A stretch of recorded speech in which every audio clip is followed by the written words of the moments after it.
Hello guys, yan po dismantling of scaffolding material. Ayan. Sa taas hanggang yan sa baba. Ayan, pasa-pasa sila ganyan ang pagdi-dismantling ng scaffolding. Mahabang plank. Ayan.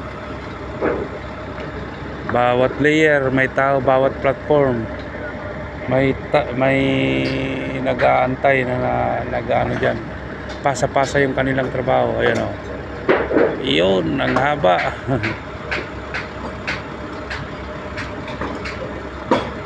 Ayan.